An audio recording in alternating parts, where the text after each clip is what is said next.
জামিনে মুক্ত অন্তত 150 জঙ্গির পুনরায় সংগঠিত হওয়ার চেষ্টা। মুক্তি পাওয়াদের তথ্য সংগ্রহের নির্দেশ পুলিশ হেডকোয়ার্টারের। তারা নিজের বাড়ি ঘরে থাকছে না, মানে বাইরে কোথাও হয়তো তারা আশ্রয় নিয়েছে এবং আমাদের ধারণা তারা নতুনভাবে সংগঠিত হওয়ার জন্য চেষ্টা করছে। পুনরায় জঙ্গি কার্যক্রমে অংশগ্রহণ করার কোনো উদ্যোগ নিচ্ছে কিনা বা তাদের গতিবিধি আমরা মনিটর করার জন্য এই তালিকাটা তৈরির উদ্যোগ নিয়েছি। মাঠ পর্যায়ে নেই পুলিশের কার্যকর মনিটরিং, স্বতন্ত্র সেল করার পরামর্শ। জঙ্গিদের বিচারের সময় কি হচ্ছে, খালাস পাচ্ছে কিনা অথবা জামিন পাচ্ছে কিনা, পাওয়ার পরে তারা এরপরে বের হয়ে কি করতেছে, সেই জন্য পুলিশকে একটা বিশেষ সেল তৈরি করতে হবে। দেখছিলেন বিশেষ শিরোনাম। দুপুরের সময়ের সঙ্গে আছে আমি ফাহমিদা মটুসি এবং আমি কামরুজ্জামান মামুন। এবার অন্যান্য শীর্ষ সংবাদ। গুলিতেই নিহত হয়েছে মারজান সাদ্দাম। ময়নাতদন্তের রিপোর্ট, এদের মৃত্যুতে তথ্য পাওয়ার কোনো সমস্যা হবে না বললেন পুলিশের আইজি। সাভারে ছেলের বাড়িতে বেড়াতে এসে গ্যাসের চুলার আগুনে দগ্ধ হয়ে বাবা মায়ের মৃত্যু। শিশুসহ আরো 6 জন স্থানীয় হাসপাতালে ভর্তি। এক যুগেও ক্ষতিপূরণ পাননি সুনামগঞ্জের ট্যাংরাটিলা গ্যাস ক্ষেত্রে অগ্নিকাণ্ডে ক্ষতিগ্রস্তরা। এখনও বের হচ্ছে গ্যাস, স্বাস্থ্য ঝুঁকিতে স্থানীয়রা। ওষুধ নীতির খসড়া হালনাগাদ হলেও সুস্পষ্ট নয় বাস্তবায়নের উপায়, অভিযোগ বিশেষজ্ঞদের। সরকারকে সব ওষুধের দাম নিয়ন্ত্রণের পরামর্শ। এবং সান্ত্বনার জয়ের খোঁজে সিরিজের শেষ টি-20তে কাল নিউজিল্যান্ডের বিপক্ষে মাঠে নামবে বাংলাদেশ। মুস্তাফিজের জায়গায় খেলবেন তাসকিন।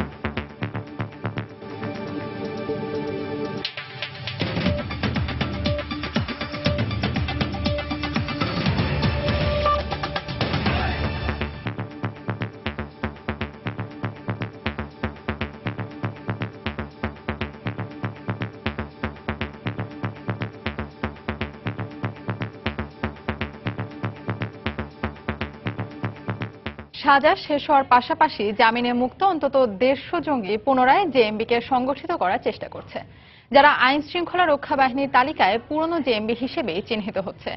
এর মধ্যে নব্য জেএমবি ঢাকা কেন্দ্রিক বড় ধরনের হামলা চালালেও পুরাতন জেএমবি মূলত টার্গেট কিলিংকেই বেছে নিচ্ছে।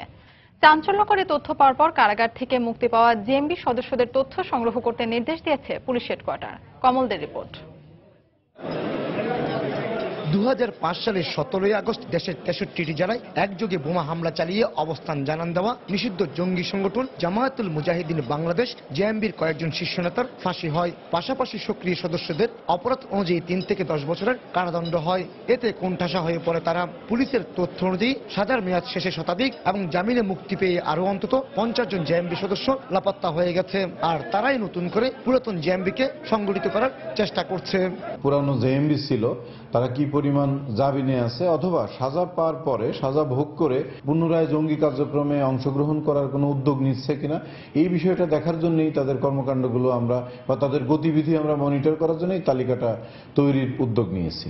পুলিশের কর্মকর্তারা জানিয়েছেন, আইএস মতাদর্শের নব্য জেএমবি অনেকটা রাজধানী ঢাকা কেন্দ্রিক, কিন্তু কারাগার থেকে মুক্তি পাওয়া পুরাতন জেএমবি সদস্যদের পরিকল্পনা কিছুটা ভিন্ন। তারা নিজের বাড়ি ঘরে থাকছে না, মানে বাইরে কোথাও হয়তো তারা আশ্রয় নিয়েছে এবং আমাদের ধারণা তারা নতুনভাবে সংগঠিত হওয়ার জন্য চেষ্টা করছে। তারা নির্দিষ্ট ব্যক্তিকে টার্গেট করছে এবং সে অনুযায়ী তাদের হত্যা পরিকল্পনা করে সেগুলো বাস্তবায়ন করছে। গত 1.5 দশক ধরে জঙ্গিরা প্রশাসনকে তটস্থ করে রাখলো। পুলিশের মাঠ পর্যায়ের ইউনিটগুলিতে তেমন কোনো তথ্য যেমন নেই, তেমনি নেই কার্যকর মনিটরিংও। তাই পুলিশের জঙ্গি সংক্রান্ত একটি স্বতন্ত্র সেল রাখার প্রতি গুরুত্ব দিলেন এই আইন কর্মকর্তা। এইটার প্রতি একটা বিশেষ দৃষ্টি দেওয়া দরকার এবং সেই জন্য এই জঙ্গিদের বিচারের সময় কি হচ্ছে, খালাস পাচ্ছে কিনা অথবা জামিন পাচ্ছে কিনা, পাওয়ার পরে তারা এরপরে বের হয়ে কি করতেছে, এই সমস্ত কিছু লুক আফটার করার দায়িত্ব পুলিশের, কারণ ফিল্ডে কাজ করে পুলিশ। পুলিশের দেওয়া তথ্য মতে গত ডিসেম্বরে 68 জন জঙ্গি চট্টগ্রাম কারাগারে ছিল, এর মধ্যে 20 জন জেএমবি সদস্য। কমল দে, সময় সংবাদ, চট্টগ্রাম। কাউন্টার টেরোরিজমের সঙ্গে বন্দুকযুদ্ধে নিহত মারজান ও সাদ্দাম ছিল বেশ কটি মামলার চার্জশিটভুক্ত আসামি। তবে তারা মারা যাওয়ায় এসব মামলার তথ্য পাওয়ার ক্ষেত্রে কোনো সমস্যা হবে না বলে জানিয়েছেন পুলিশ মহাপরিদর্শক। সকালে ঢাকা বিশ্ববিদ্যালয়ের সিনেট ভবনে এক সেমিনার শেষে সাংবাদিকদের প্রশ্নের জবাবে একথা জানান তিনি। জঙ্গিবাদকে বৈশ্বিক সমস্যা উল্লেখ করে এটি মোকাবিলায় সমাজের সব স্তরের মানুষের সহায়তা কামনা করেন আইজিপি। গুলশানে হোলি আর্টিজান হামলার পরপরই নুরুল ইসলাম মারজান ও সাদ্দামের নাম প্রকাশ করে পুলিশ। তাদের দাবি ছিল এই হামলার অন্যতম প্রধান পরিকল্পনাকারী মারজান ও সাদ্দাম। এছাড়াও রংপুরে জাপানি নাগরিক কনিয় হুসি হত্যা, বাহাই সম্প্রদায়ের নেতা রুহুল আমিন হত্যা চেষ্টা, পঞ্চগড়ে পুরোহিত যজ্ঞেশ্বর হত্যা, কুড়িগ্রামে ধর্মান্তরিত খ্রিস্টান হোসেন আলী হত্যা সহ বেশ কটি মামলার চার্জশিটভুক্ত আসামি ছিল তারা।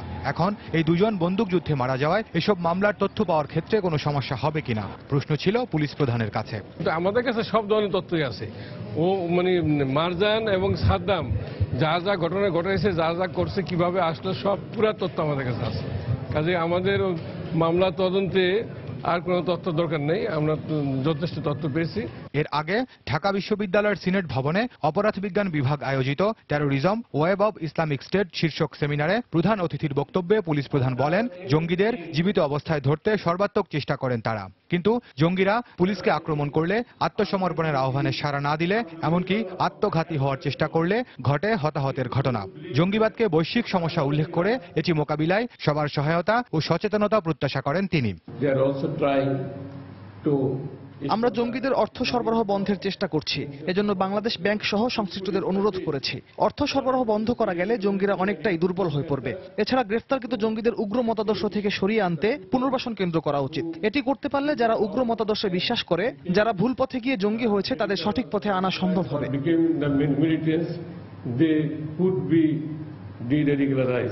সেমিনারে মূল প্রবন্ধ উপস্থাপন করেন অপরাধ বিজ্ঞান বিভাগের চেয়ারম্যান অধ্যাপক জিয়া রহমান। এছাড়া বিশেষ অতিথি হিসেবে উপস্থিত ছিলেন বাংলাদেশে নিযুক্ত নেদারল্যান্ডের রাষ্ট্রদূত মার্গারিটা কুলোনার। খান মোহাম্মদ রুমেল, সময় সংবাদ, ঢাকা। 90 জেএমবির শীর্ষ নেতা মারজান ও তার সহযোগী সাদ্দাম গুলিতে নিহত হয়েছেন বলে জানিয়েছেন ময়নাতদন্তকারী চিকিৎসক। সকালে ঢাকা মেডিকেলের মর্গে ময়নাতদন্ত শেষে এ তথ্য জানান ডিএমসির ফরেনসিক বিভাগের প্রধান। এছাড়াও ভিসেরা ও কেমিক্যাল টেস্টের জন্য নমুনা সংগ্রহ করা হয়েছে বলেও জানান তিনি। আপাত দৃষ্টিতে আমাদের কাছে মনে হচ্ছে যে তারা গুলির আঘাতে মারা গেছে। ডিএনএ প্রোফাইলিং এর জন্য থাই মাসল নিয়েছি। পাশাপাশি আমরা তারা মৃত্যুর আগে তারা কোনো শক্তিবর্ধক কোনো ওষুধ খেয়েছিল কিনা ওইটা নিরূপণ করার জন্য আমরা তাদের ব্লাড এবং ইউরিন সংরক্ষণ করেছি। এগুলি আমরা কেমিক্যাল অ্যানালাইসিসে পাঠাবো। নোয়াখালীর স্বর্ণদ্বীপে সেনাবাহিনীর শীতকালীন মহড়া পরিদর্শন শেষে বক্তব্য রাখছেন প্রধানমন্ত্রী শেখ হাসিনা। আমরা সরাসরি চলে যাচ্ছি সেখানে। বাংলাদেশ সেনাবাহিনী আজকে অত্যন্ত দক্ষ, সুশৃঙ্খল, সুসংগঠিত বাহিনী রূপে সমগ্র বিশ্ব প্রতিষ্ঠিত। আজকে আমরা এই স্বর্ণদ্বীপে যে রণকৌশল অনুশীলন হতে দেখলাম, সেটা সত্যি আমি অত্যন্ত আশাবাদী এবং আমি জানি এই স্বাধীন দেশের উপযুক্ত একটি সেনাবাহিনী আমাদের গড়ে উঠছে এবং সেনাবাহিনী তার দক্ষতা পরিচয় রাখবে। আমাদের মনে রাখতে হবে আজকে শুধু আমরা বাংলাদেশে না, আমরা জাতিসংঘের শান্তিরক্ষা মিশনেও আমাদের সশস্ত্র বাহিনী কাজ করছে।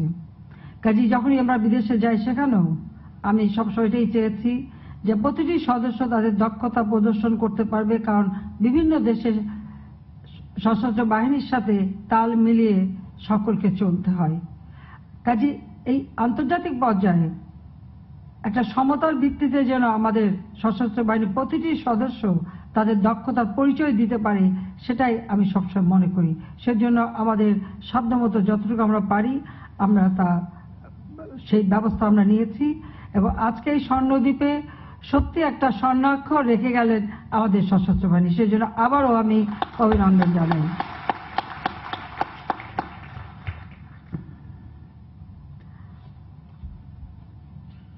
এই দ্বীপটি একসময় এটা জাহাজের চর নামে পরিচয় ছিল, আর এখানে ছিল জলদস্যু, বনদস্যু আর ভূমিদস্যুদের আখড়া।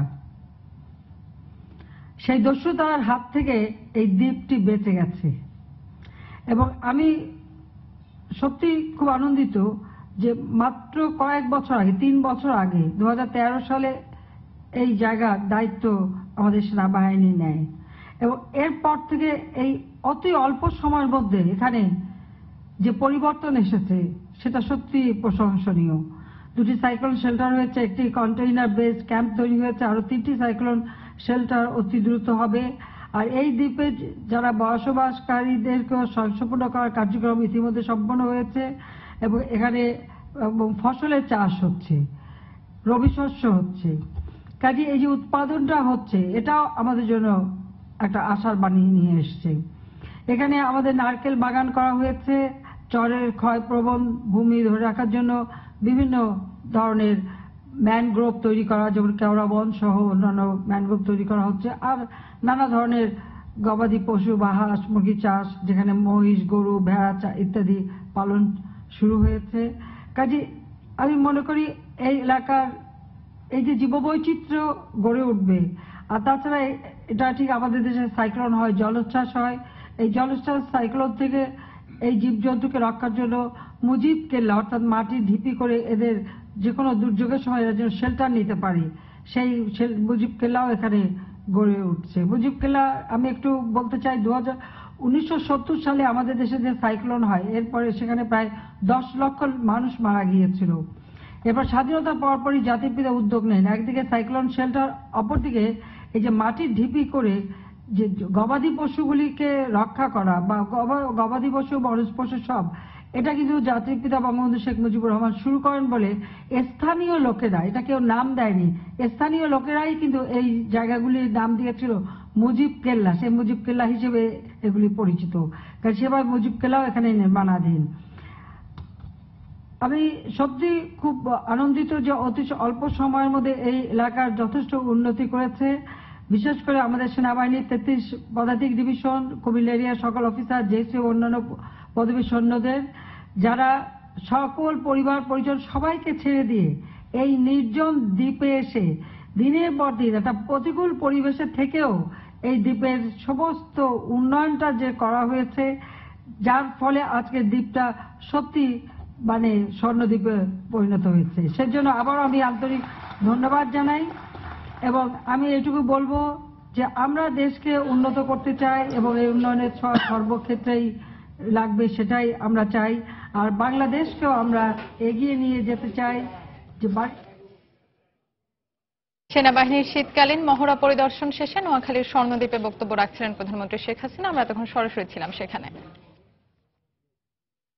সাভারে ছেলের বাড়িতে বেড়াতে এসে গ্যাসের চুলার আগুনে দগ্ধ হয়ে বৃদ্ধ বাবা মায়ের মৃত্যু হয়েছে। এ ঘটনায় দগ্ধ শিশুসহ একই পরিবারের আরো 6 জনকে স্থানীয় হাসপাতালে ভর্তি করা হয়েছে। ভোরে পৌর শহরের ভাগলপুর এলাকায় এই দুর্ঘটনা ঘটে। এদিকে দগ্ধদের মধ্যে একজনের অবস্থা আশঙ্কাজনক বলে জানিয়েছেন চিকিৎসক। ময়নাতদন্তের জন্য তাদের লাশ ঢাকা মেডিকেলের মর্গে পাঠিয়েছে পুলিশ।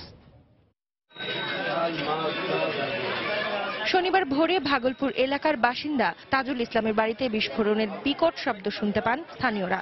মুহূর্তেই পুরো বাড়িতে আগুন দেখে উদ্ধারে এগিয়ে যান প্রতিবেশীরা। খবর পেয়ে ঘটনাস্থলে গিয়ে আগুন নিয়ন্ত্রণে আনে ফায়ার সার্ভিস। দগ্ধদের উদ্ধার করে উপজেলা স্বাস্থ্য কমপ্লেক্সে নেওয়া হলে তাজুল ইসলামের বাবা ও মাকে মৃত ঘোষণা করেন চিকিৎসক। রাইজারটা অন করে রাখছিল, তো ওই সময় যখন রাত্রে গ্যাসের প্রেসারটা বেড়ে যায়, তো ওই সময় ওনাদের গ্যাসটা এসে পুরো বাড়ি গ্যাসে একদম ফুল হয়ে যায়। যখন রান্না করতে উঠে তখন উনি ম্যাচ মারার সাথে সাথে পুরো বাড়িতে আগুন জ্বলে।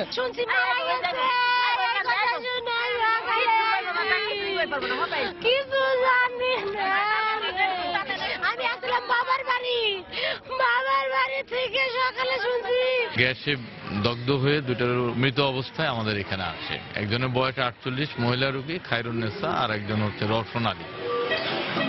এ ঘটনায় তাজুল এবং তার স্ত্রী সন্তান ছাড়াও আরো 3 জন দগ্ধ হন। তাদের সবাইকে স্থানীয় হাসপাতালের বার্ন ইউনিটে ভর্তি করা হয়। যারা আসছে তাদের মধ্যে মোটামুটি সবার অবস্থা ভালো, একজনের অবস্থা একটু গুরুতর, তার 95% বার্ন হয়ে গেছে।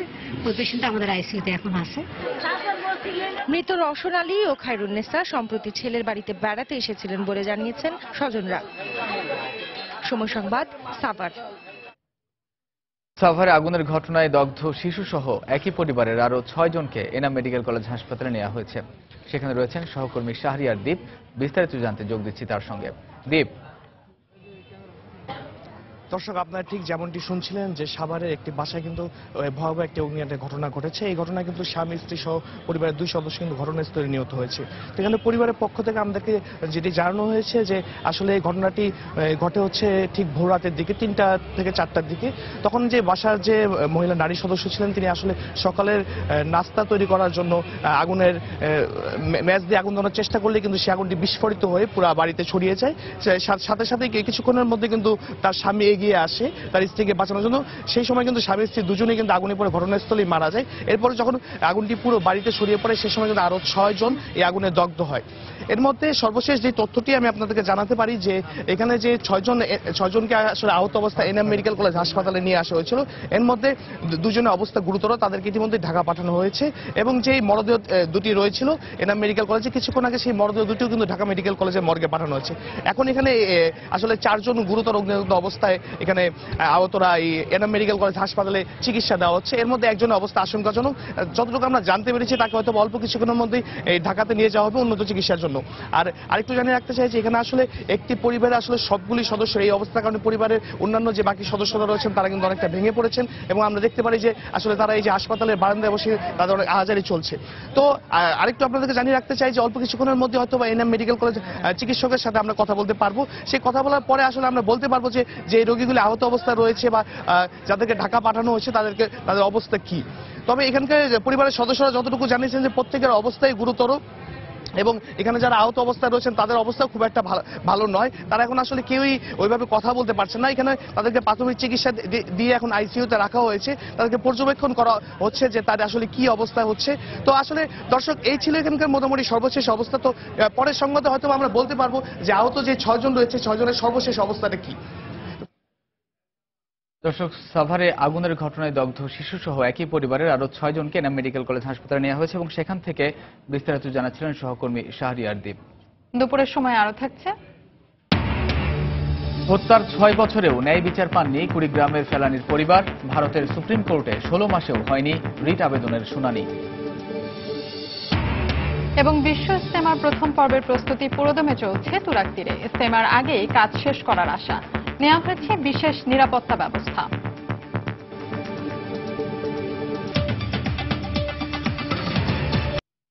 সমাবেশের অনুমতি না দেয়া এবং নেতাকর্মীদের আটকের প্রতিবাদে আগামীকাল সারা দেশে জেলা ও মহানগরে এবং ঢাকায় থানায় থানায় বিক্ষোভ কর্মসূচির ঘোষণা করেছে বিএনপি। সকালে রাজধানী নয়াপল্টনে দলটির কেন্দ্রীয় কার্যালয়ে সংবাদ সম্মেলনে একথা জানান সিনিয়র যুগ্ম মহাসচিব রুহুল কবির রিজভী।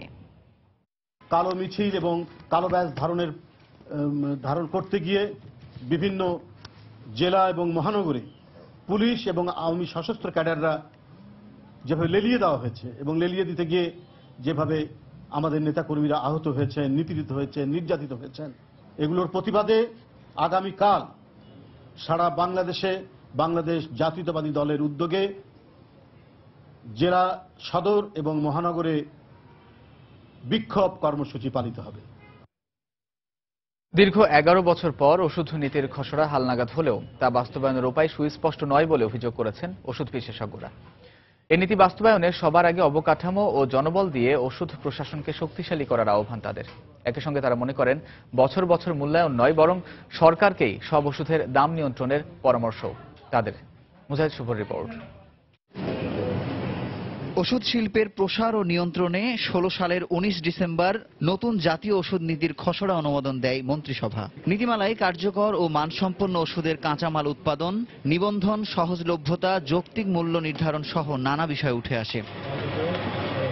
মেয়াদোত্তীর্ণ ওষুধ ফার্মেসিতে মজুদ ও মোড়কের ওপর নির্দেশিত মেয়াদ পরিবর্তন বা অস্পষ্ট করে বিক্রয় শাস্তিযোগ্য অপরাধ বলে গণ্য করা হয়। তবে খসড়া অনুমোদনকে স্বাগত জানিয়ে তা বাস্তবায়নের দিকে বেশি জোর দেন বিশেষজ্ঞরা। প্রথমবারের মতো ইউনানি, আয়ুর্বেদিক, হোমিওপ্যাথি, হার্বাল এই ওষুধগুলোকেও ওষুধ নীতির আওতায় আনা হয়েছে। ড্রাগ অ্যাডমিনিস্ট্রেশনটাকে ওই জায়গাতে নিয়ে যেতে চাই জাতীয় নিয়ন্ত্রণকারী কর্তৃপক্ষ যেন সত্যি সত্যি তারা হতে পারে। নতুন খসড়ার ভালো দিকগুলো বাস্তবায়নের কার্যকারী পন্থা সুস্পষ্ট নয় বলে অভিযোগ করেছেন চিকিৎসা বিশেষজ্ঞরা।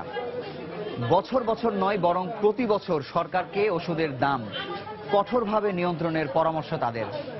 সর্বোপরি ওষুধ প্রশাসন অধিদপ্তরকে লোকবল নিয়োগ সহ সার্বিকভাবে কার্যকরী প্রশাসনে রূপান্তরিত করা না গেলে এই নীতি জনগণের কল্যাণে আসবে না বলে অভিমত তাদের। প্যারাসিটামলের দাম হচ্ছে 60 থেকে 70 পয়সা, ক্যাফিন যোগ করার পর ক্যাফিনের দাম পড়ে 1 থেকে 2 পয়সা, কিন্তু সেটা বিক্রি হচ্ছে 1.5 থেকে 2 টাকা। এসেনশিয়াল লিস্ট যেটা ওনারা দিয়েছেন, এটা WHO তালিকাতে এর চেয়ে বেশি ওষুধ আছে। ওনারা কমিয়েছেন কেন? কমিটিগুলিতে অধিকাংশই ফার্মাসিস্ট ছিলেন। ফার্মাসিস্ট মানে তারা ওষুধ কোম্পানির দয়া দাক্ষিণ্যের সুবিধা নিয়েই চলতে করতে হয়। ওষুধের সাথে সংশ্লিষ্ট সব পক্ষকে নিয়ে তৈরি খসড়া যুগোপযোগী ও জনবান্ধব বলে দাবি ওষুধ প্রশাসন অধিদপ্তরের।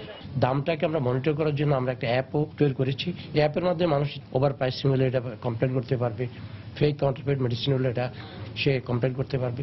এটা অনলাইন সিস্টেমও যে ড্রাগ রেজিস্ট্রেশন এবং যাতে করাপশনটা কিছুটা মিনিমাইজ করা যায়। ওষুধের কাঁচামাল উৎপাদন বাড়াতে বিশেষ কোনো প্রণোদনা নেই খসড়ায়। ওষুধ কোম্পানির স্বার্থ বেশি রক্ষা হওয়ায় ওষুধের খসড়া সংশোধনের দাবি জানান বিশেষজ্ঞরা। মুজাহিদ শুভ, সময় সংবাদ, ঢাকা। বহুল আলোচিত কুড়িগ্রামের ফেলানী হত্যার 6 বছর পেরিয়ে গেলেও ন্যায় বিচার পায়নি তার পরিবার। অভিযুক্ত বিএসএফ সদস্যের সর্বোচ্চ শাস্তির আশায় এখনো দিন গুনছেন তারা। এদিকে বিএসএফ এর বিশেষ আদালতে অভিযুক্তকে নির্দোষ ঘোষণার পর ভারতের সুপ্রিম কোর্টে করা রিট আবেদনের শুনানি হয়নি 16 মাসেও। মমিনুল ইসলাম মঞ্জুর তথ্য ও বেলাল হোসেনের ছবি নিয়ে ডেস্ক রিপোর্ট। 2011 সালের 7 জানুয়ারি ভারত থেকে দেশে ফেরার পথে ভারতীয় সীমান্তরক্ষী বাহিনী বিএসএফ সদস্য অমিয় ঘোষের গুলিতে নিহত হয় 15 বছরের কিশোরী ফেলানী খাতুন। তার লাশ কুড়িগ্রামের ফুলবাড়ী উপজেলার অনন্তপুর সীমান্তে কাঁটাতারের বেড়ার উপর ঝুলে থাকে প্রায় 5 ঘন্টা। মেয়ে হারানোর সেই দুঃসহ স্মৃতি ফেলানীর স্বজনদের পাশাপাশি ভুলতে পারেননি গ্রামবাসীও। একসাথে খেলাধুলা করছি, ফেলানীর মৃত্যুর বিচার চাই। এই যে বিএসএফেরা তার যে কষ্ট দিয়ে মারছে একটা মাসুম বাচ্চাকে, একটা মেয়েকে, তার কোনো আচার বিচার আজও পাইলাম না। আমরা তো বিচার পাইলাম না, সূক্ষ্ম বিচারটা চাই। দেশ বিদেশে বিবেককে নাড়া দেয়া হত্যাকাণ্ডের 2.5 বছর পর 2013 সালের 13 আগস্ট ভারতের কুচবিহারের জেনারেল সিকিউরিটি ফোর্স আদালতে শুরু হয় বিচার কাজ। 17 দিনের মাথায় 6 সেপ্টেম্বর অভিযুক্ত অমেয় ঘোষকে নির্দোষ ঘোষণা করে রায় দেন বিশেষ আদালত। রায় প্রত্যাখ্যান করে 13 সেপ্টেম্বর পুনর্বিচারের আবেদন করেন ফেলানীর বাবা। এরপর 2015 সালের 2রা জুলাই পুনর্বিচারের রায়ে অমেয় ঘোষকে আবারও নির্দোষ ঘোষণা করা হয়। সেই রায় প্রত্যাখ্যান করে ভারতের সুপ্রিম কোর্টে রিট করা হয়। এই অবস্থায় মেয়ে হত্যার ন্যায় বিচারের অপেক্ষায় দিন গুনছেন ফেলানীর বাবা মা। অমেয় ঘোষের যেন এরকম সাজা হয় যেরকম আমার মেয়েকে মারছে। যতদিন বিচারের জন্য অপেক্ষা থাকতে লাগবো, আমি অতদিনই থাকবো, কিন্তু আমি বিচার চাইতেই থাকবো।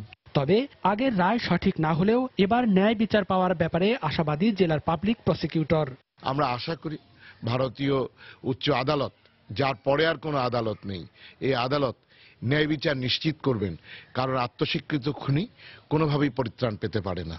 2015 সালের 14 আগস্ট ফেলানীর বাবা ও কলকাতার মানবাধিকার সংগঠন মানবাধিকার সুরক্ষা মঞ্চ এর যৌথভাবে দাখিল করা রিট আবেদন গ্রহণ করে ভারতের সুপ্রিম কোর্ট। তবে কয়েক দফা কার্যতালিকায় থাকলেও এখনও রিটের উপর পূর্ণাঙ্গ শুনানি শুরু হয়নি। সময় সংবাদ, কুড়িগ্রাম। দুপুরের সময় আরো থাকছে। ফ্লোরিডায় বিমানবন্দরে হামলাকারী নিরাপত্তা বাহিনীর সাবেক সদস্য বলে ধারণা পুলিশের। এটি সন্ত্রাসী হামলা বলে সন্দেহ FBI এর।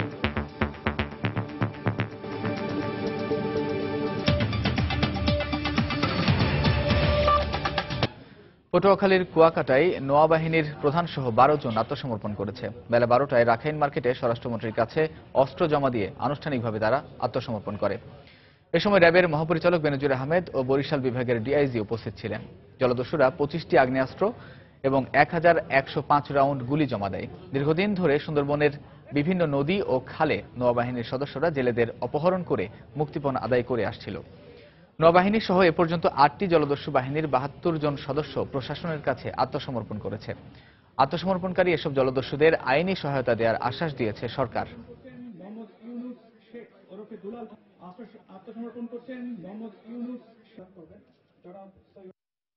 আমরা এদেরকে রিহেবিলিট করার জন্য আমাদের মাননীয় প্রধানমন্ত্রী আমাদেরকে দিক নির্দেশনা দিয়েছেন, বলেছেন এদেরকে ট্রেনিং দিয়ে এদের মানে যে কোনোখানে কাজে লাগানোর জন্য কিংবা তাদের জীবিকা নির্বাহের জন্য তাদেরকে সহযোগিতা করার জন্য তাদেরকে নগদ অর্থ এবং আমাদের কম্বল দিয়ে তাদেরকে আমরা যে এখনো মনে রেখেছি তাদের প্রতি যে আমাদের চিন্তা ভাবনা রয়েছে সেটাই আজকে আমরা জানিয়ে দিলাম।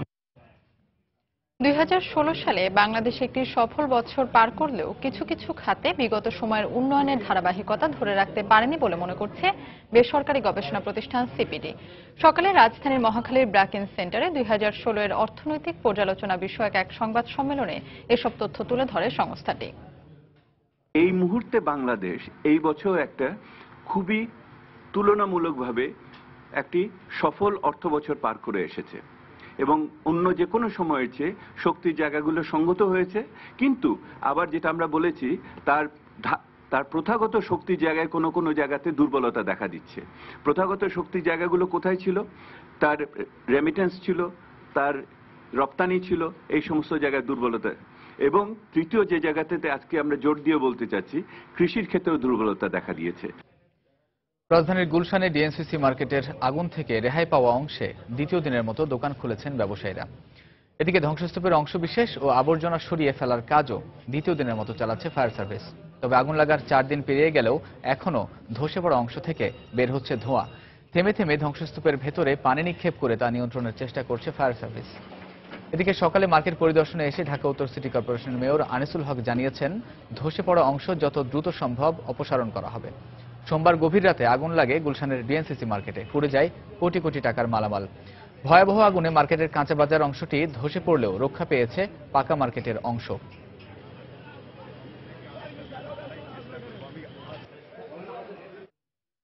আগামী 13 জানুয়ারি থেকে শুরু হচ্ছে তাবলিগ জামাতের উদ্যোগে মুসলমানদের দ্বিতীয় বৃহত্তম সমাবেশ বিশ্ব ইজতেমার প্রথম পর্ব। এর মধ্যে তুরাগ তীরে ইজতেমা ময়দান প্রস্তুতের কাজ পুরোদমে এগিয়ে চলছে। ইজতেমার আগেই শতভাগ কাজ শেষ হওয়ার আশা আয়োজকদের। দেশের সার্বিক পরিস্থিতি মাথায় রেখে নিরাপত্তা সংশ্লিষ্ট সব ধরনের ব্যবস্থা নেওয়া হবে বলে জানিয়েছে পুলিশ। রাশেদ বাপ্পির রিপোর্ট। হাতে হাত মিলিয়ে এগিয়ে চলছে রাস্তা নির্মাণের কাজ। এদের কেউ স্কুল, কলেজ কিংবা মাদ্রাসার শিক্ষার্থী, কেউ আবার অন্য পেশায় জড়িত। বছরের এই সময়টাতে নিজের সব কাজ ফেলে চলে আসেন টঙ্গীর তুরাগ তীরে। উদ্দেশ্য স্বেচ্ছাশ্রমের ভিত্তিতে ইজতেমা ময়দানে কাজে সহায়তা করা। চলছে ময়দানের মাটি প্রস্তুত এবং শামিয়ানা টানানোর শেষ মুহূর্তের কাজ। প্রায় শেষের দিকে ইজতেমার মূল মঞ্চ নির্মাণের কাজও। আগামী কয়েকদিনের মধ্যে শেষ হবে বাকি কাজ। আল্লাহর কাজের জন্য আসছে, সবাই সেই ইচ্ছা কাজ করছে। আল্লাহর রাস্তায় আসলাম, কিছুটা সময় পার করলাম। এমনি তো অনেক সময় নষ্ট করি, আজকে কিছুটা সময় এখানে নষ্ট করি। বাসায় খুঁটি গাড়ছি, চট লাগাইছি, এখানে মাটিতে ময়লা টয়লা ছিল, আমরা এখানে সব পরিষ্কার টরিষ্কার করছি যাতে মানুষ যাতে সহি সালামত ভাবে যাতে নামাজ পড়তে পারে। নিচের কিছু কাজ বাকি আছে, উঁচা নিচা আছে, এগুলো সমান করতে হবে। তারপরে মেন স্টেজের কাজ কিছু বাকি আছে। এবছর 2 পর্বে 16 জেলা করে মোট 32 জেলার মুসল্লিরা সুযোগ পাবেন ইজতেমায় অংশ নেওয়ার। এছাড়া 120টি দেশের 30,000 বিদেশি মুসল্লিও অংশ নেবেন এই আয়োজনে। 3 দিন থাকার পরে আমরা যাতে মানুষকে দাওয়াত দিতে পারি বা নামাজ পড়তে বলতে পারি। এই ইজতেমায় শিক্ষা দেয় যে একটা মানুষকে কিভাবে চলতে হবে এবং কিভাবে দেখতে হবে এবং কিভাবে সমাজে বাস করতে হবে। এদিকে প্রতিবারের মতো এবারও ইজতেমা ময়দানের প্রবেশ পথে তল্লাশির ব্যবস্থা ছাড়াও থাকবে র্যাব ও পুলিশের ওয়াচ টাওয়ার, সিসিটিভি এবং খিত্তাওয়ারি সাদা পোশাকে পুলিশ। পর্যবেক্ষণ, পরীক্ষণ, নিরীক্ষণ যেটাই বলেন না কেন, এগুলি আমাদের ভালো প্রিপারেশন ভালো। আমরা আশা করতেছি নিরাপত্তার চাদরে যে বড় হয়, এটা আমরা অন্য বছর চেয়ে এবার ত্রুটিমুক্ত করব। আগামী 15 জানুয়ারি প্রথম পর্বের আখেরি মোনাজাতের পর 4 দিন বিরতি দিয়ে 20 জানুয়ারি শুরু হবে ইজতেমার দ্বিতীয় পর্ব। 22 জানুয়ারি আখেরি মোনাজাতের মধ্য দিয়ে শেষ হবে 2017 সালের 52তম বিশ্ব ইজতেমা। রাশেদ বাপ্পি, সময় সংবাদ, টঙ্গী, গাজীপুর।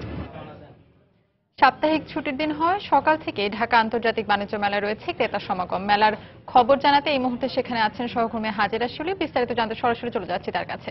শিউলি,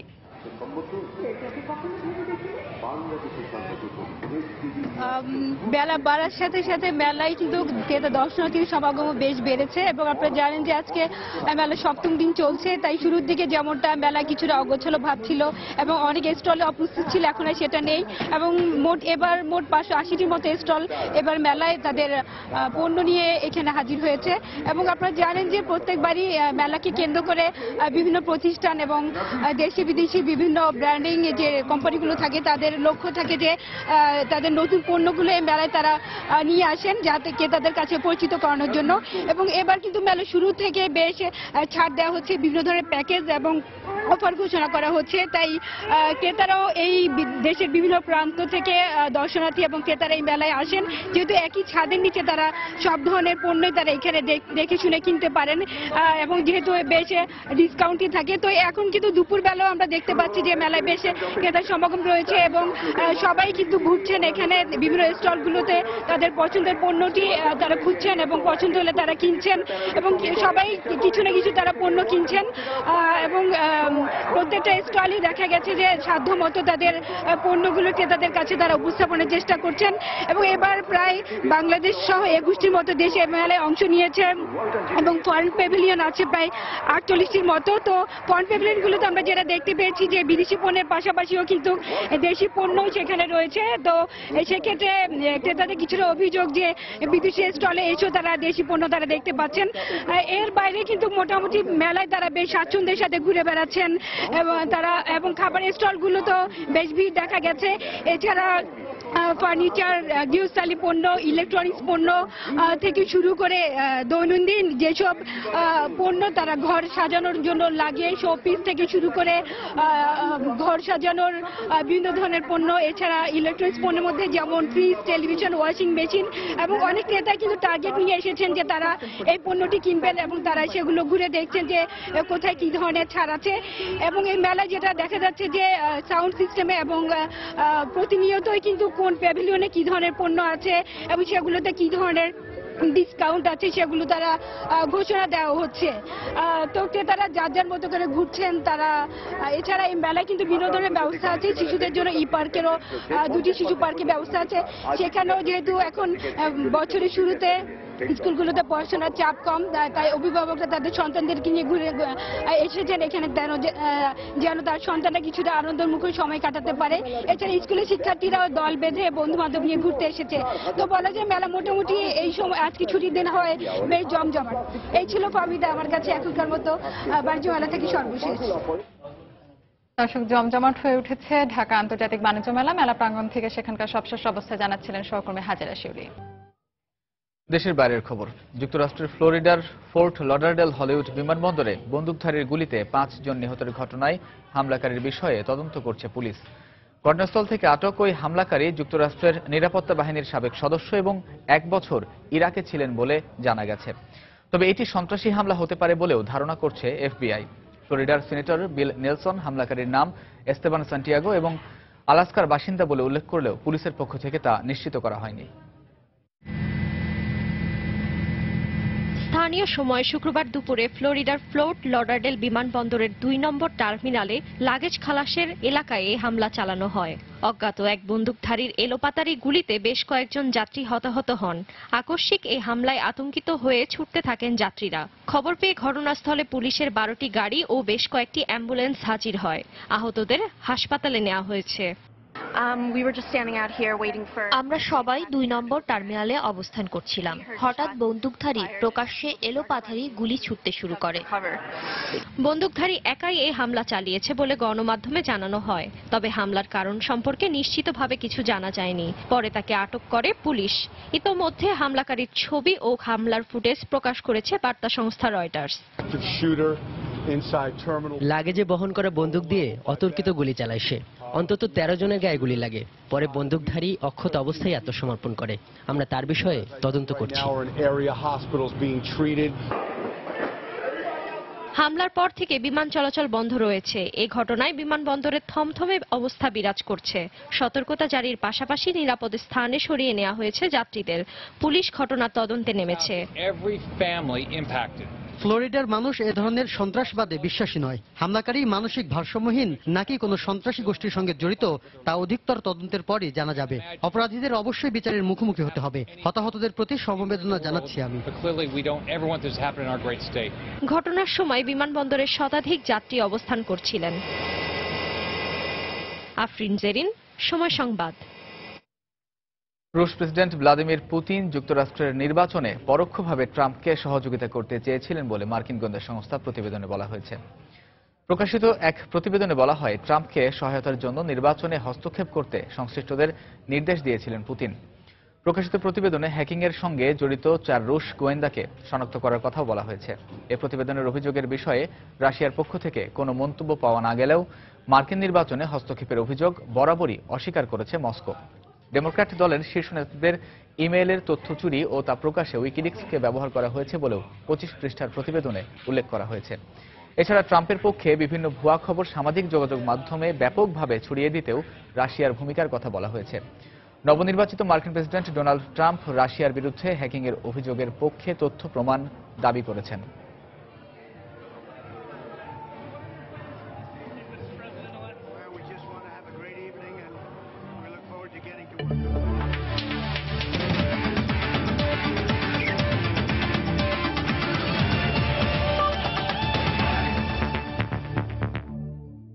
নিউজিল্যান্ড বাংলাদেশ টি-20 সিরিজ প্রসঙ্গ। হোয়াইট ওয়াশ এড়াতে 3 ম্যাচে সিরিজের শেষ টি-20তে আগামীকাল নিউজিল্যান্ডের মুখোমুখি হবে সফরকারী বাংলাদেশ।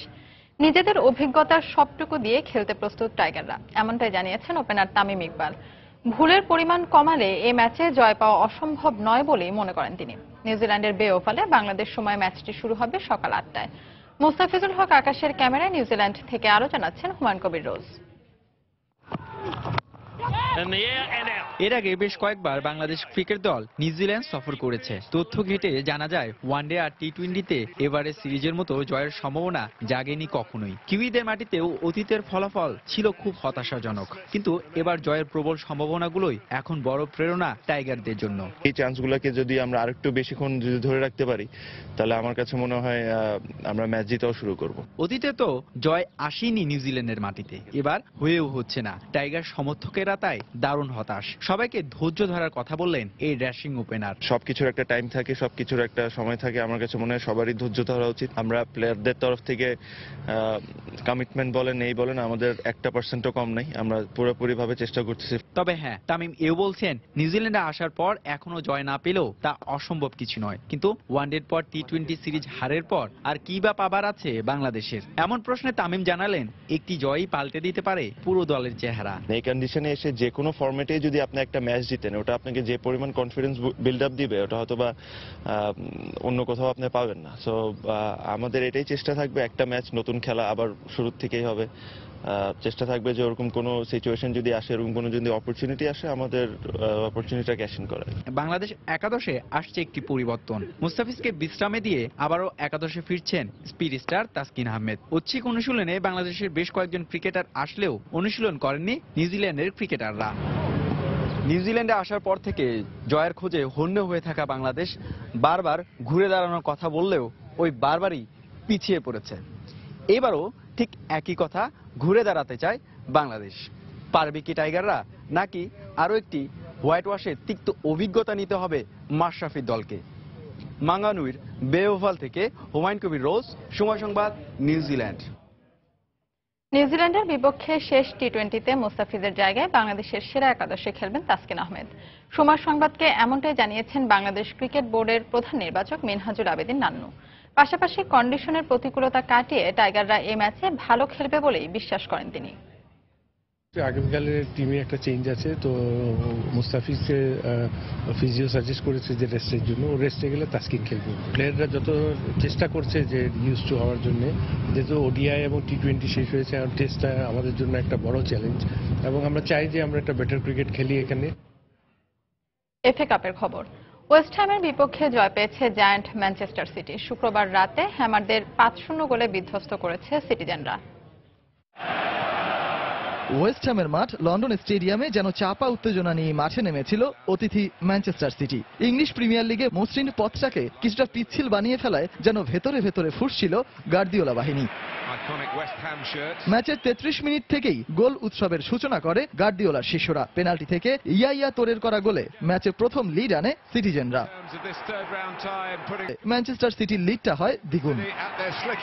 হ্যামারদের কাছে 2006 সালের পর থেকে এফএ কাপে অপরাজিত থাকার রেকর্ড ধরে রাখে ম্যান সিটি। সজল মিত্র, রিচার্ড, সময় সংবাদ। দুপুরের সময় পর্যায়ে শীর্ষ সংবাদগুলো জানিয়ে দিচ্ছি আরেকবার। গুলিতেই নিহত হয়েছে জঙ্গি মারজান সাদ্দাম। ময়নাতদন্তের রিপোর্ট, এদের মৃত্যুতে তথ্য পাওয়ায় কোনো সমস্যা হবে না বললেন পুলিশের আইজি। কারাগার থেকে জামিনে মুক্ত অন্তত 150 জঙ্গির পুনরায় সংগঠিত হওয়ার চেষ্টা। খবর গোয়েন্দাদের। মুক্তি পাওয়ার তথ্য সংগ্রহের নির্দেশ দিল পুলিশ হেডকোয়ার্টার। নোয়াখালীতে সেনাবাহিনীর শীতকালীন মহড়া পরিদর্শন করলেন প্রধানমন্ত্রী। শত্রুর আক্রমণ ঠেকাতে সেনাবাহিনীকে প্রস্তুত থাকার আহ্বান।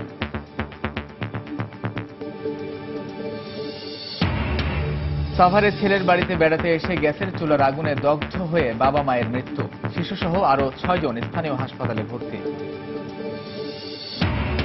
এবং সান্ত্বনার জয়ের খোঁজে সিরিজের শেষ টি-20তে কাল নিউজিল্যান্ডের বিপক্ষে মাঠে নামবে বাংলাদেশ। মুস্তাফিজের জায়গায় খেলবেন তাসকিন।